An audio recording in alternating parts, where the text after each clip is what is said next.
In this video, we will discuss the 7 main ideas from the book Rich Dad, Poor Dad.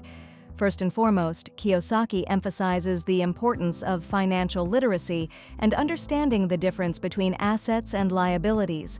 Knowing this difference is an important step on the path to wealth. In short, assets are what you put in your pocket, and liabilities are what you take out of your pocket. For example, if you have a bicycle that you rent out and receive money for every month, that is an asset. If you only spend money on repairing your bicycle, servicing it, and so on, then it is a liability. Examples of assets include real estate that you rent out, securities, precious metals, and so on. Liabilities are the house you live in, your smartphone, your car, and so on. Rich people aim to increase their assets, while poor people accumulate liabilities and worry about their income. Poor people buy iPhones, while rich people buy Apple shares, which will become an asset whose value will increase over time. A smartphone will lose its value from the moment you take it out of the shop.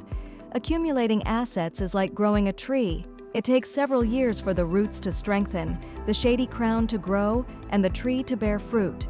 Unfortunately, many people want to get rich here and now, without first taking the trouble to learn more about money. It's like building a skyscraper without a solid foundation or without a foundation at all. That's why some people make a lot of money but lose their accumulated wealth in a couple of years. The second principle, rich people don't work to make money. Their money works for them. As a teenager, Robert's classmate Mike became his business partner. They worked together for a wealthy father who taught them how to make money. The first rule they had to learn was that rich people don't work for money, their money works for them. Rich people work with their heads and look for ways to make their money work for them 24/7. From the perspective of rich people, every pound or dollar earned becomes an employee that will bring in even more money. In contrast, people with low incomes are driven by fear or desire. They are afraid of not being able to pay their bills, so they work even harder. As soon as they earn money, their desire kicks in and tells them to buy a better car, a bigger house, and so on. Due to fear and desire, people are reluctant to invest time and money in new opportunities. They are afraid of losing what they have accumulated. Therefore, it is preferable to buy a new television, even if they do not need it, than to invest in something new. In contrast to this way of thinking, a wealthy person will invest every last penny, and even if they lose everything, they will still be in the black. They will have valuable experience that can be applied in the future. The third key point, it is important to understand the principles of the tax system, accounting, and the law. Kiyosaki argues that earning a lot of money will not solve your problems. You need to learn how to save the money you earn.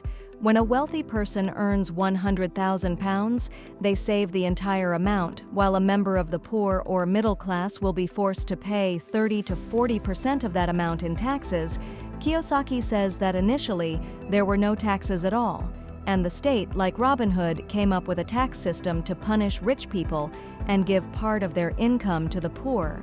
The people, of course, supported this idea, but the rich found legal ways to avoid paying taxes.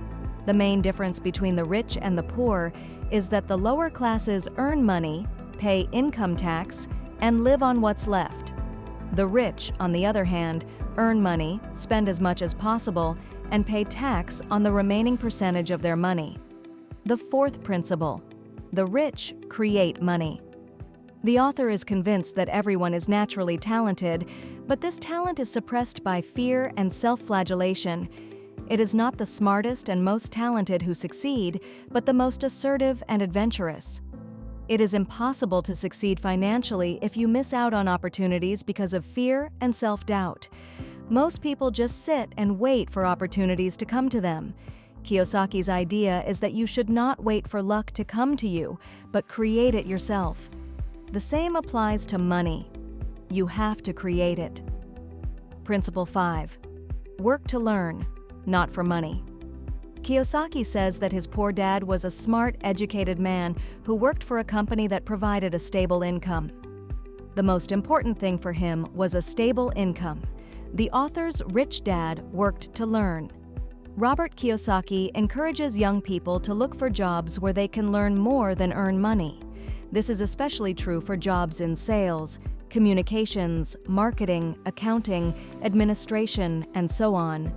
During an interview, Kiyosaki learned that the journalist he was talking to dreamed of writing a bestseller. He noted that she was indeed a good writer and could achieve her goal.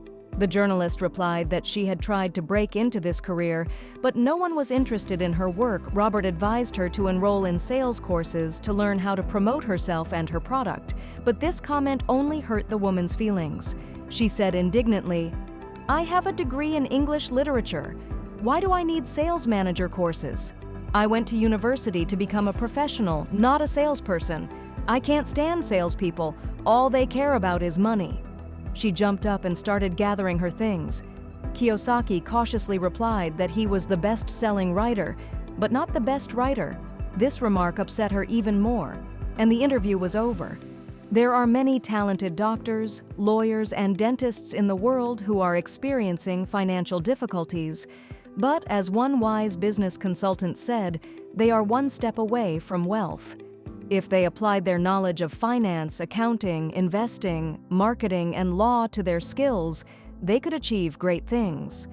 If the offended journalist had followed Kiyosaki's advice and taken sales courses, she could have learned how to promote herself and her idea. Rich Dad says you need to know a little bit about everything. At school and at work, you are expected to specialize in one thing. However, Robert Kiyosaki's wealthy father always advised him to do the opposite. As a result, Robert managed to work in many areas of his father's company during his lifetime. He attended meetings with lawyers, bankers, and accountants. It was important to his rich dad that Robert participate in all the fundamental aspects of the business. Principle 6. People who avoid failure also avoid success. Most people never achieve their goals because they are afraid of losing or failing. If we analyze how people learn, we realize that for the most part, people gain experience from their mistakes. We learn through our failures. If we never fell, we would never learn to walk. We would never learn to ride a bike, for example. The same applies to wealth. Failure is part of success. Kiyosaki says he views his money game as a game of tennis. He plays hard, makes mistakes, corrects them, makes mistakes again, and copes, and gets better. If he loses, he approaches his opponent and says, "Thanks for the game. See you next Sunday." I personally know many people who have tried to start their own business and after a few failures, gave up and abandoned the idea. I have always been amazed at how people despair when they don't achieve instant success. Giving up after 3 or 4 failures is like going to the gym and quitting after 3 workouts because you don't see results. If you want to get in shape, you need to be flexible to achieve success. Develop an effective training system, adjust your diet. If that doesn't work for you, find a trainer, and so on. In other words, try different things until you find what works for you. Unfortunately, people don't think the same way when it comes to getting in financial shape. The 7th and final idea is to focus on your assets, not your income. Rich people first make a list of their assets and analyze the income they generate, and only then think about the luxuries they can afford with that money. Middle and lower class people achieve luxury through blood, sweat, and tears.